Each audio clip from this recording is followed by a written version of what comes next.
But I'm going to be talking to you about vaccines, and my goal is to convince you that it's not all about you. It's a little bit about you, but it's not all about you, okay?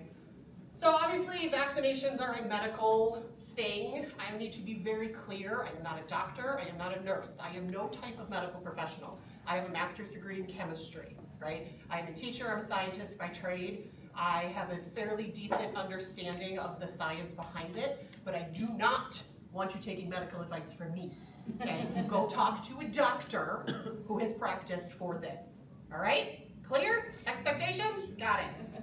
All right. So I really kind of struggled with this presentation a little bit. It's a little outside of my comfort zone.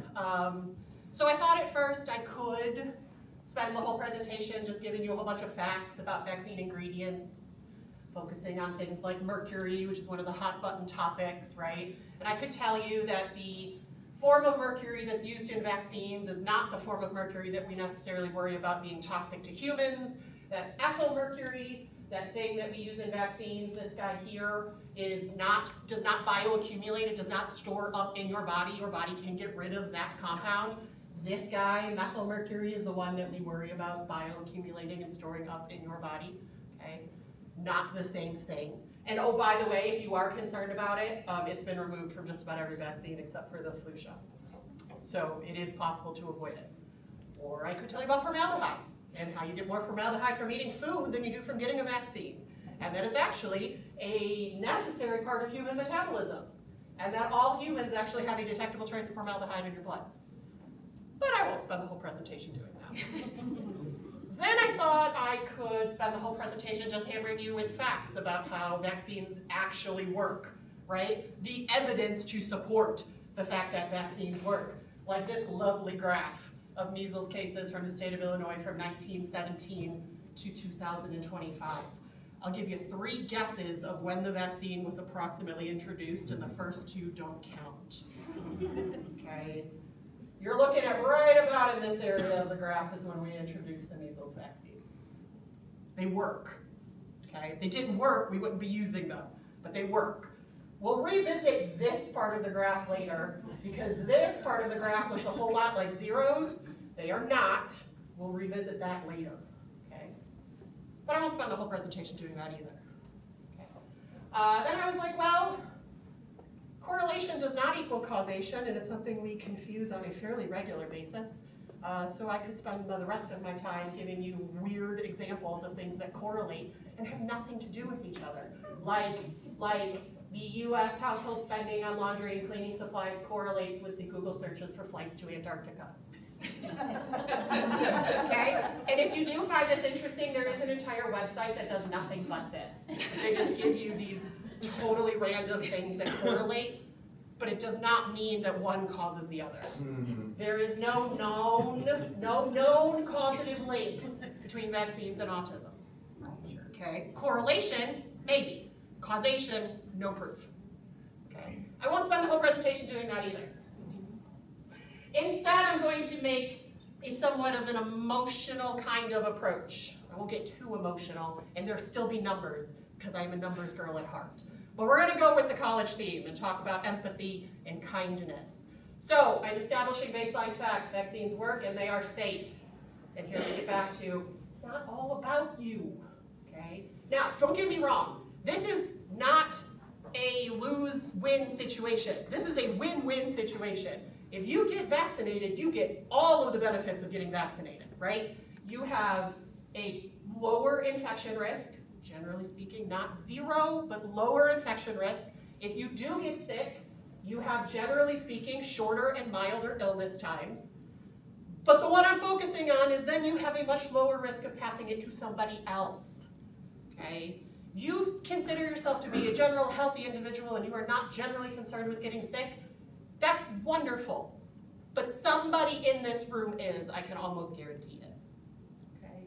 According to the World Health Organization, vaccines have saved at least 154 million lives, mostly infants, in the past 50 years.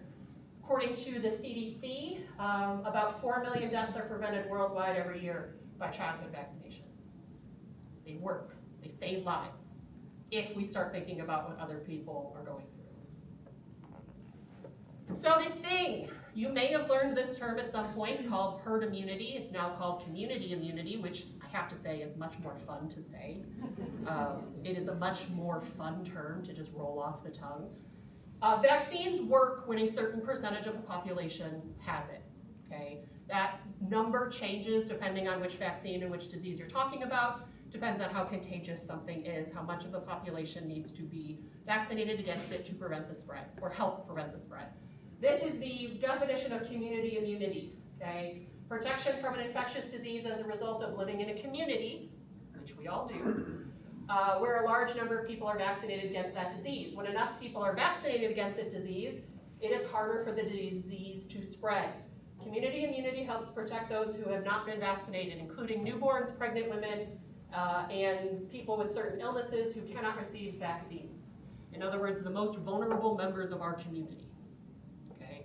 We are not islands. We do not get to live isolated lives. We have interactions with people all day, every day, and those interactions matter. Part of the reason this presentation is happening is because as I started diving into the data, this makes me very sad. This is a graphic of the vaccination trends in the state of Illinois from 2014 to 2025. This is focusing on school-age vaccinations, so the ones you get before you go to school. You might not be able to read the numbers, but every single line on there, with the exception of one, has seen at least a 2% decrease in the last 11 years. The only one that hasn't is the meningococcal vaccine, this guy right here. In the 11 years, it's gone up about 1%, although you'll notice this giant spike and then a decrease, so it's kind of flat. But the 11-year trend shows it goes up by 1%. This one is the one usually you get when you go to college. Meningitis B, that's the meningococcal vaccine. The rest of these are generally younger age. 2% might not seem like a big deal, right? You're like, what 2%? What is what? Why? It's a trend, and it's a trend in the wrong direction. And if it continues to be a trend in the wrong direction, we are in for trouble. And it's not that far away. All right, so remember this, I said we were gonna focus in on the last part that looks a whole lot like 0, but it's not actually 0, because that's what the last part of that graph looks like. Now, scale. Scale is important. This is not necessarily as bad as it looks. This goes up to 80, not 80,000 like the last one did, but that's why the last one looked like 0. So currently, 2025, Illinois has 14 known cases of measles in the state. 2024, we were at our highest in this time span, which is not great. Measles was considered to be eliminated, is considered to be eliminated in the United States as of 2000. What that means is we have no continuous transmission of the disease for longer than 12 months. Okay, that's great. Except if you look at from 2000 to now, that's not great, right? Not fun. And it gets worse. Stick with me. As of Monday, 2 days ago Monday, Canada has lost its measles elimination status, which means that measles is now considered to be endemic in Canada. It is worth pointing out that Canada eliminated measles 2 years before we did. They had an outbreak start in October of 2024 in New Brunswick, and they have had 5,000 cases of the measles in the past year. So measles are now endemic in Canada. Okay, and you might be going, why do I care about Canada? We are not far behind, folks. We had a measles outbreak start in January of this year, and I don't know if you know, but we're in November, and it's still spreading. It's a problem. We are a couple of months away from potentially losing our measles elimination status. This outbreak that started in January started in Texas, specifically West Texas. 862 people were infected, 3 people died, including 2 children. Since then, the West Texas outbreak has subsided, but it has spread to 41 states. So there's a cluster of about 200 cases that were in Utah and Arizona, 38 cases in South Carolina, and I already said about 14 in Illinois. It's spreading. It's not great. Measles is not fun. I don't know if you know that, but measles is not necessarily fun to have. We don't necessarily want to mess around with that guy. A little closer to home, okay? There is some good news. I'm not all doom and gloom, just mostly doom and gloom. If you're looking for where we are, we're over here, okay? This map shows vaccination rates for measles in the state of Illinois based on school reporting data. 94% of schools reporting. for the 2024-2025 year. Blue means that we are over 96% of children are vaccinated for the measles. Yellow is 91 to 96, and red is below 91%. We do have some red down in the state, okay? We, however, in Fulton County, nice and blue. I'm very upset that Knox County has dipped into the yellow. I live in Knox County. I live up in Galesburg. I'm a little upset that Knox County has dipped down into the yellow. But overall, we're still doing okay. But we need to, this is a thing that needs to be talked about, right? This was fun. Florida on September 3rd, the Surgeon General of Florida held a press conference and said that Florida aims to end or ban vaccine mandates for school children. All of them. We live a long way from Florida, right? This is not like in our backyard, but I don't know if you know what's in Florida, like Disney, Universal, SeaWorld, all the places people want to travel with their kids for the holidays and then come back after traveling with their kids for the holidays.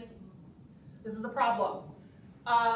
There has been no timeline or details, so it was an announcement and we know nothing else, right? Some of these mandates have to be rolled back by a vote of the legislation. Others can just be scrapped by the state health department. Just depends on which one we're talking about, okay? The American Medical Association came out and said, please don't do this. This is bad. Okay, this unprecedented rollback would undermine decades of public health progress and place children in communities of increased risk of disease such as measles, mumps, polio, and chickenpox, resulting in serious illness, disability, and even death. While there is still time to undo it, we are urging Florida to change their mind, basically. Okay. Voting matters. Like, politicians matter. A lot of people like to have the argument that science isn't political and it shouldn't be political, and fine, you can argue about that all day. Funding for science is political, okay? The people in charge dictate where the money is spent. And if the money is not spent on research and public health, then who knows, okay? But we are not necessarily headed in the right way with measles.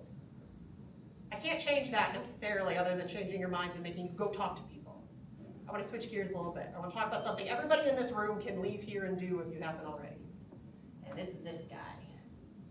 You can all get a flu shot. At least I hope you can. But you can all get a flu shot.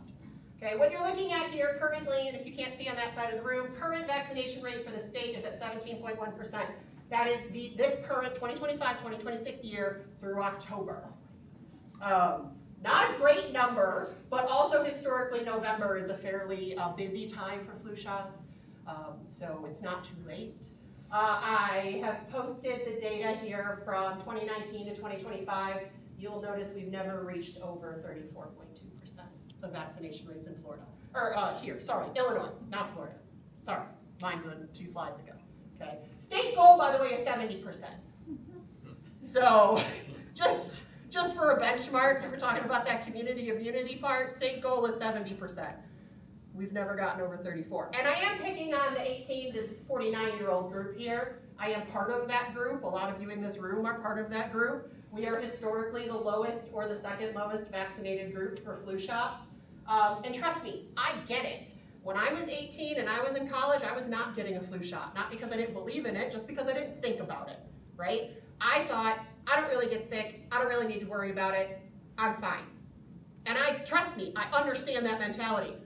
I need you to break that mentality, right? You are the ones that should be getting flu shots more than anybody to protect the 60-plus-year-olds, the 6-month-olds to 4-year-olds, the babies who are under 6 months that can't get vaccinated, right? That's the goal. If we up this middle part of the data here, we up these individual groups, we can definitely increase or decrease the spread of the flu. Sorry, I lost my train of thought there. Okay. By the way, it's not nothing. It is the 12th leading cause of death in 2023 of the flu and pneumonia. And if you're wondering why pneumonia is included, pneumonia is a common complication from getting influenza. Okay. Also, just for the record, the flu shot does not protect you against the stomach flu. It's not the flu. Okay. We call it the stomach flu. It's not the flu. That's not this. Influenza is a respiratory virus. Settles in your lungs, makes you feel like you got hit by a truck. If you've never had actual influenza, yay you, it is really not a fun thing. Okay. There is nothing to help you against the stomach flu. We don't have a vaccine for that, so you're just gonna have to tough that one out. But the influenza virus, the respiratory virus, you can absolutely get protected for. Influenza takes about 2 weeks for the vaccine to kick in fully. If you haven't gotten your flu shot yet, this week is a perfect time to do it, because guess what's in 2 weeks? Thanksgiving. Thanksgiving's in 2 full weeks from tomorrow. You didn't know, now you know. Surprise. It's a perfect time to get your vaccine. Okay, by the time you travel and you gather with family and friends for Thanksgiving, you'll be almost fully protected. This one also makes me really sad, just on a note.